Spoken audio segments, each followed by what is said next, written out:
Hello and welcome back to my channel. I am Upasana Taneja.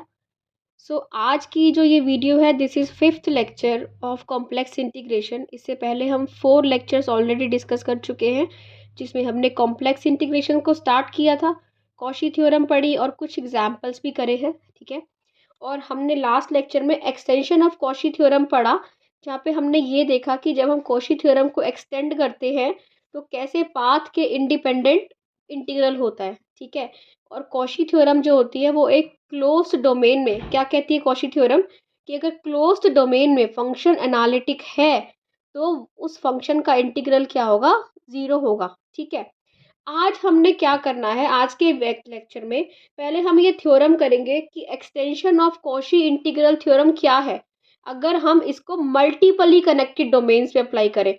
अब मल्टीपली connected domains क्या होते हैं ये भी मैंने जो आपको पहले कॉम्प्लेक्स एनालिसिस स्टार्ट की थी, कॉम्प्लेक्स एनालिसिस की प्लेलिस्ट में you can find this topic multiply connected domain. There I have explain very well कि कैसे कैसे आप मल्टीपली कनेक्टेड डोमेन से कन्वर्ट भी कर सकते हैं, सिंपली कनेक्टेड डोमेन में ट्रांसफॉर्म करना, ये सब मैंने आपको बताया था। ठीक है।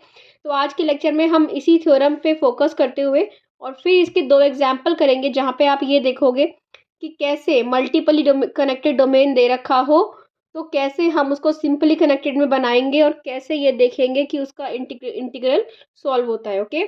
सो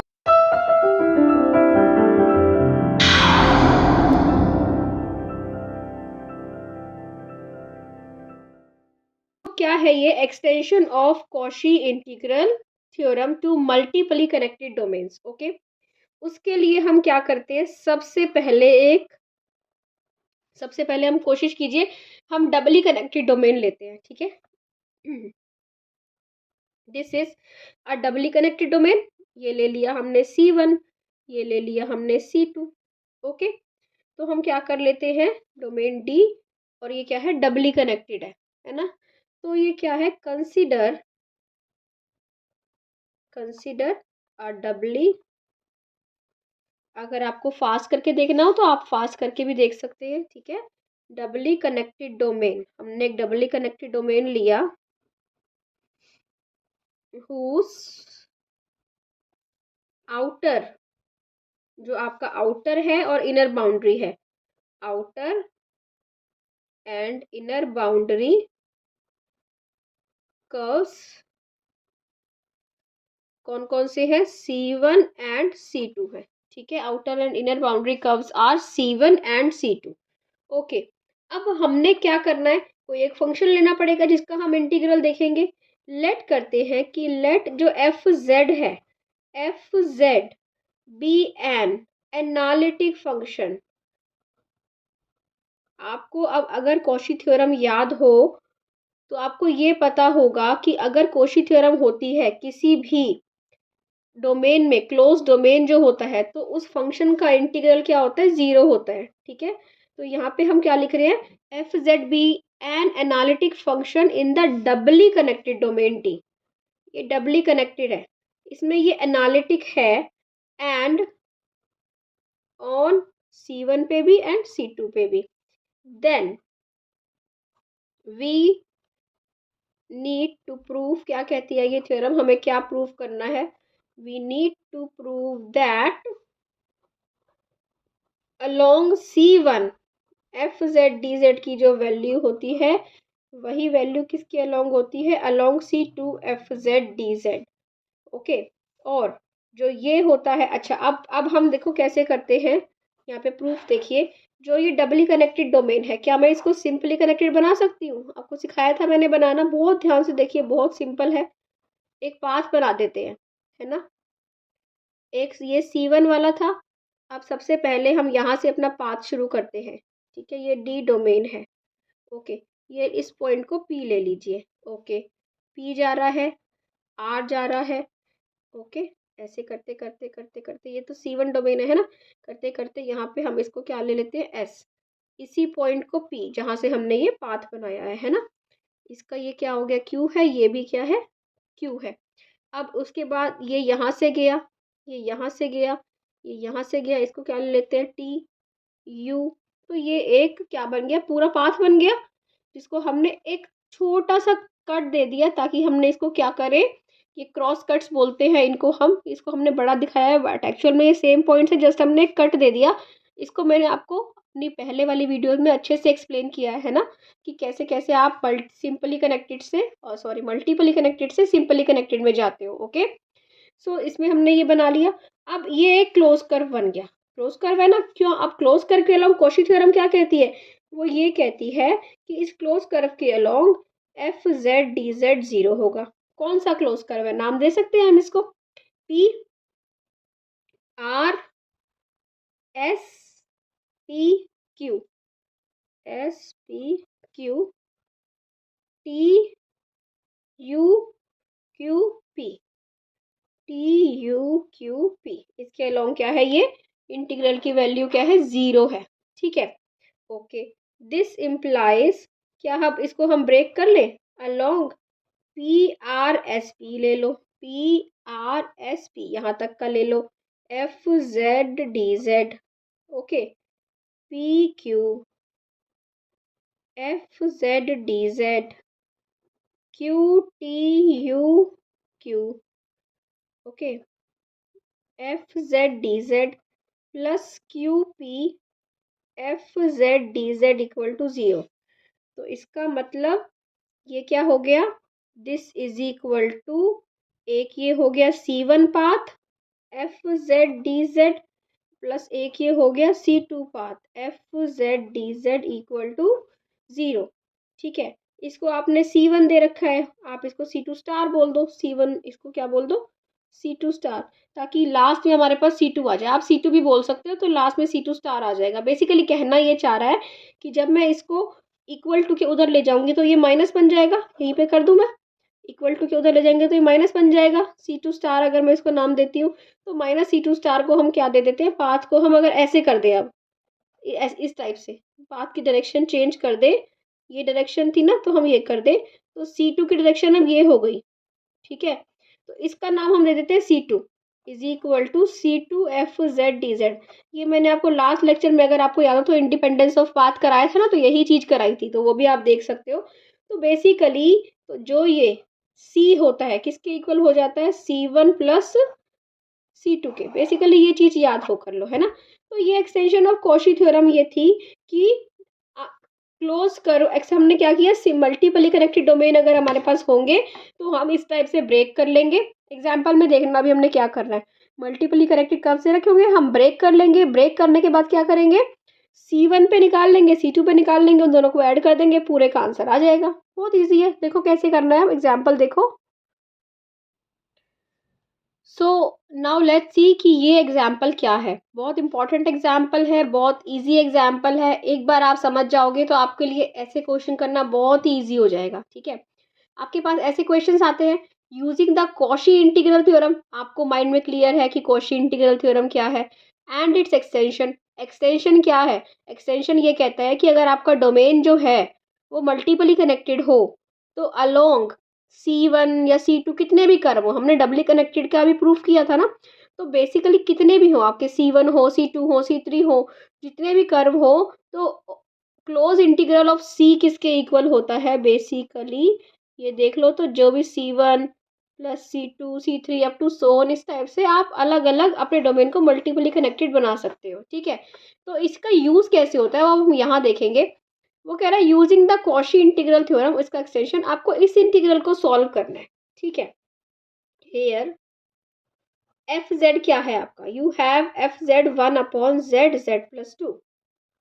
ओके, तो बेसिकली वैसे जब भी आपको इस टाइप का दे रखा हो, तो आपने क्या करना होता है? इसको आप पार्शियल फ्रैक्शन से सॉल्व कर लो। पार्शियल फ्रैक्शन आप कर सकते हो, यहाँ मैं आपको करके दिखा दूँ साइड में। 1/z z+2 है, क्या हो जाएगा? a/z b/z+2, क्या हो जाएगा? 1 is equal to az+2a plus bz, तो a plus b equal to 0 हो जाएगा, 2a इक्वल टू 1 हो जाएगा, a हो गया 1/2, b हो गया -1/2। बहुत सिंपल है ना। पार्शियल फ्रैक्शन करने आपको आते हैं। तो basically R F Z is, हमारा एफ जेड क्या है? हमारा एफ जेड है 1/2z, a की वैल्यू है 1/2 -1/2z+2, ये है हमारा एफ जेड। ठीक है, इसको मैंने इस फॉर्म में लिख लिया, कैसे, पार्शियल फ्रैक्शन से। ओके, अब देखिए हमारा डोमेन क्या है। अब हम डोमेन पे आते हैं। डोमेन पे आती हूँ मैं, तो डोमेन ये कह रहा है कि दो पॉइंट है, एक पॉइंट है z इक्वल टू 0, एक पॉइंट है z is equal to -2। Suppose करो -2 यहाँ पे है, 0 यहाँ पे है। वो कह रहा है जो c है ना, c एक रेक्टेंगल है जो इन दोनों पॉइंट्स को कंटेन कर रहा है। तो कोई भी एक रेक्टेंगल बना लो जो इन दोनों पॉइंट्स को कंटेन कर रहा है। बना दिया रेक्टेंगल, ठीक है।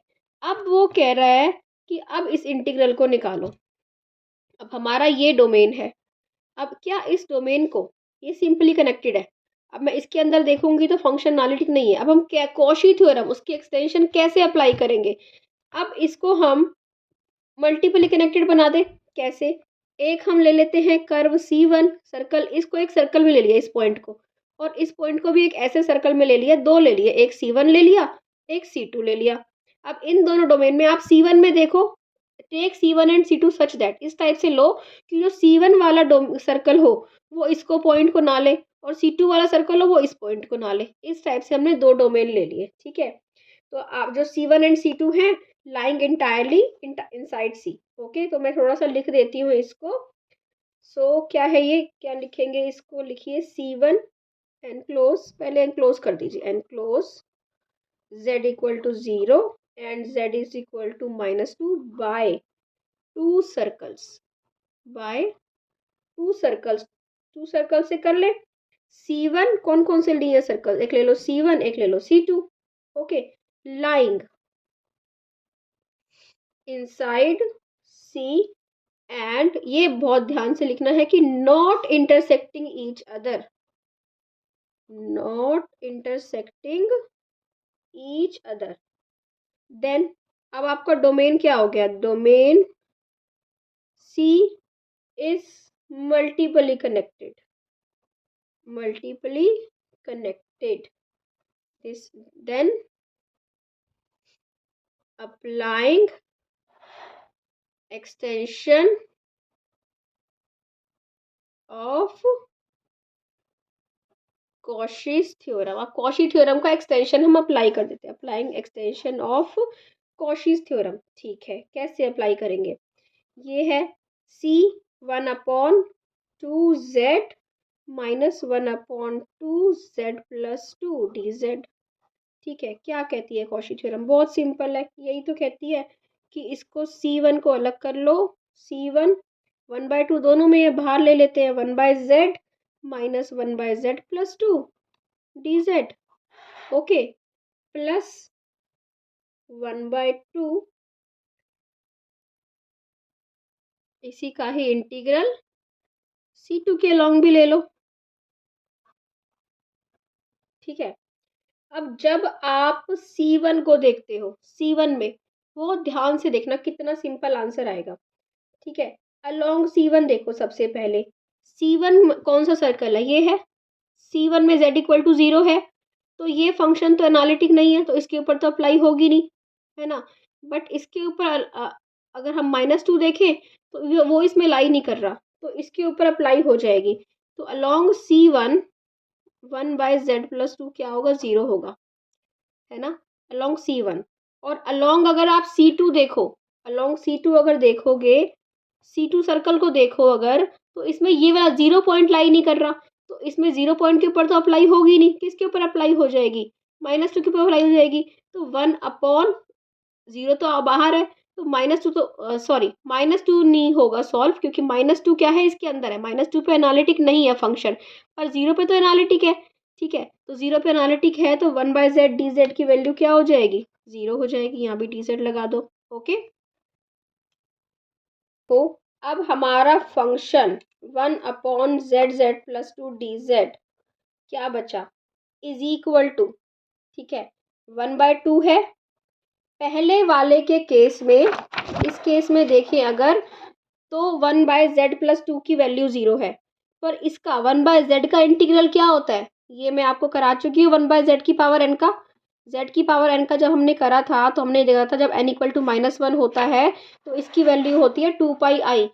ये आप मेरी वीडियो देख सकते हो, वहाँ पे आपको अच्छे से मैंने इसका पूरा प्रूफ किया है। इस वाले का मैं आपको बता देती हूँ, ये जो हो z की पावर n dz का, और वो ये कहता है कि n अगर -1 हो तो ये होता है 2πi, और अगर n-1 के इक्वल ना हो तो ये होता है 0।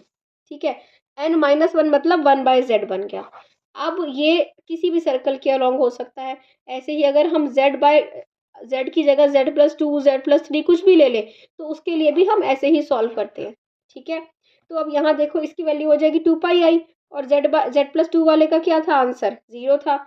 सिमिलरली 1/2, अब C2 के अलोंग देख रहे हैं, C2 के अलोंग पहले वाला 0 है, दूसरे वाले की वैल्यू क्या होगी, 2πi होगी। तो ये क्या बन गया, पाई आई कट के यहाँ पे क्या बन गया, -πi, तो इसकी वैल्यू क्या आ गई, 0। इस टाइप से हम extension of Cauchy's integral theorem apply करते हैं। तो आई होप आपको क्लियर हो गया है। एक एग्जाम्पल मैं और लेती हूँ तो आपको थोड़ा और क्लियर हो जाएगा। ठीक है, so let's come to that example now. So now we have this question using the Cauchy integral theorem and its extension. Extension use करना है, Cauchy integral theorem यूज करनी है। कैसे इस इंटीग्रल को हमने इवेल्युएट करना है। ठीक है, देखने में आपको टफ लगेगा बट देखो कितना सिंपल है ये। आपको यहाँ पे भी डोमेन क्या दे रखा है, कह रहा है सी रेक्टेंगल है containing the point z equal to 0, 1 and -1। ठीक है, अब सबसे पहले एफ जेड देखो क्या है, एफ जेड है here fz is 3z-1 upon z, अगर मैं कॉमन ले लूँ अंदर बचेगा z² -1, है ना। z² -1 क्या होता है, z-1 z+1, a² - b² लगा दो। अब इसको पार्शियल फ्रैक्शन से मैंने बताया था अगर इस फॉर्म में होगा तो हम क्या करेंगे, पार्शियल फ्रैक्शन से सॉल्व कर लेंगे। a/z b/z-1 प्लस c/z+1, ये कर लोगे। यहाँ से सॉल्व करके ए बी सी की वैल्यू निकाल सकते हो। अब पार्शियल फ्रैक्शन आपने किए हुए हैं। ठीक है, ए इक्वल टू क्या आ जाएगा आपका 1, मैं डायरेक्टली लिख देती हूँ, बी इक्वल टू 1 और सी इक्वल टू आ जाएगा -2। आई होप आपने पार्शियल फ्रैक्शन किया हुआ है, ये हम तो 11th-12th में ही पढ़ लेते हैं, है ना। सो ये हो जाएगा हमारा पार्शियल फ्रैक्शन। तो अब देखो, अब आपका क्वेश्चन क्या बन गया, this implies our question is 1/z plus 1/z-1 -2/z+2 dz। कितना सिंपल क्वेश्चन है, कुछ भी नहीं किया, सिर्फ पार्शियल फ्रैक्शन किए हैं, वो आपको करने आते ही हैं। वो मैंने लास्ट में उसमें करके दिखाया भी था कि कैसे आप कंपैरिजन करके इन ABC की वैल्यू निकाल लेते हो। ठीक है, अब ये क्वेश्चन है, ये क्वेश्चन क्या कहता है कि अगर आपके पास C एक रेक्टेंगल है, बनाओ। वो कह रहा है कि C क्या है, एक रेक्टेंगल है, 0 पॉइंट है, 1 पॉइंट है, -1 पॉइंट है। एक ऐसा रेक्टेंगल बना दो जो इन तीनों पॉइंट को ले रहा है। इसके आप क्या ले लो, 3 सर्कल ले लो, C1 ले लो, C2 ले लो, C3 ले लो, ले सकते हो, है ना। किसी को भी एक को C1 बोल दो, एक को C2 बोल दो, एक को C3 बोल दो। ओके, अब क्या कहती है कॉची इंटीग्रल थ्योरम का एक्सटेंशन, क्या कहता है कि जो ये C होता है किसके इक्वल हो जाता है, along C1 1/z plus 1/z-1 -2/z+2 dz। Okay, plus C2 1/z, same function, z-1, sorry -2/z+2 dz, plus C3 के along 1/z plus 1/z-1 -2/z+2 dz। कितना सिंपल है। अब यहाँ पे ये देखिए आप कि जब आप C1 सर्कल को देखेंगे, C1 में कौन सा पॉइंट है जो एनालिटिक नहीं है, जिस पॉइंट पे फंक्शन C1 में ये पॉइंट है आपका, ये -1 पॉइंट था ना, ये 0 पॉइंट था, ये +1 पॉइंट था। -1 पे एनालिटिक नहीं है, तो -1 पे नहीं है तो -1 कौन सा पॉइंट है, +1 है, ये +1 है ना, सॉरी मेक इट +1 +1 +1। अब z+1 मतलब ये वाला पॉइंट हो गया -1, z इक्वल टू -1, है ना। ये इस पे एनालिटिक नहीं है, तो जो इसकी वैल्यू होगी ना, इस वाले की, ये कौन सा है सर्कल, दिस इज C1, है ना, this is C1। So yes, so इसकी वैल्यू, इस पे हम किसकी वैल्यू निकालेंगे, इस वाले की वैल्यू निकाल लेंगे। इन दोनों की वैल्यू तो 0 होगी क्योंकि इन पे तो फंक्शन एनालिटिक है। तो क्या होगा, इसकी वैल्यू 0, इसकी वैल्यू 0, इसकी वैल्यू क्या हो जाएगी, -2 × 2πi। ठीक है, प्लस अब C2 सर्कल देखो, C2 पे जीरो वाला एनालिटिक नहीं है, मतलब ये वाला एनालिटिक नहीं है, तो इसकी वैल्यू हो जाएगी 2 पाई आई। जिस पे एनालिटिक नहीं है, बाकी दोनों पे फंक्शन एनालिटिक है, 1 पे हो या -1 पे हो, तो इनकी वैल्यू, इसकी भी जीरो, इसकी भी जीरो, ठीक है। प्लस अब C3 देखो, C3 ये वाला है, इस पे ये वाला पॉइंट की वैल्यू क्या होगी, 2 पाई आई, इसकी भी जीरो, इसकी भी जीरो, तो क्या बचा, ये बचा -4 पाई आई प्लस 4 पाई आई, कैंसिल हो गया, आंसर क्या आ गया, जीरो। तो ऐसे हम कॉशी इंटीग्रल थ्योरम का एक्सटेंशन अप्लाई करते हैं, जो कि बहुत ही सिंपल है। अपने जो हमारा था, हमने इसको क्या कर लिया, मल्टीपली कनेक्टेड डोमेन बना लिया। जब मल्टीपली कनेक्टेड डोमेन बनता है, तो जो सी के अलोंग फंक्शन की वैल्यू होती है, वही वैल्यू किस में होती है, हम डिवाइड कर देते हैं, C1 C2 C3 में डिवाइड करके, और तीनों के अलोंग चेक कर लेते हैं। आई होप आपको क्लियर हो गया है। तो इससे पहले अगर आपको, या आप फर्स्ट टाइम विजिट कर रहे हो, तो आप एक बार जाके वो वीडियोस देखो इससे पहले वाली कॉम्प्लेक्स इंटीग्रल की, ताकि जो मैंने आपको पहले आपको बेसिक्स पढ़ाया ना, वो क्लियर हो जाए। उसके बाद ये क्वेश्चन आई प्रॉमिस आपको अच्छे से क्लियर हो जाएगा, अगर नहीं हुआ तो, ठीक है। और अगर आपको अच्छा लगा है तो प्लीज़ चैनल को सब्सक्राइब करो, वीडियो को लाइक करो, शेयर करो, और इंस्टाग्राम पे डॉक्टर यू तनेजा मेरा अकाउंट है, आप मुझे वहाँ पे फॉलो कर सकते हो। वहाँ पे मैं कोशिश कर रही हूँ आजकल कि आपको कुछ IQ क्वेश्चंस या कुछ शॉर्ट ट्रिक्स वहाँ पे अपलोड करूँ। सो अच्छा लगा हो तो प्लीज़ चैनल को सब्सक्राइब कीजिए, वीडियो को लाइक कीजिए, शेयर कीजिए। मेरे चैनल पे आपको modern algebra, complex analysis, real analysis, ordinary differential equation की बहुत सारी वीडियोस मिल जाएंगी। So you can watch that videos as well. और पूरी वीडियो देखने के लिए थैंक यू, बाय बाय।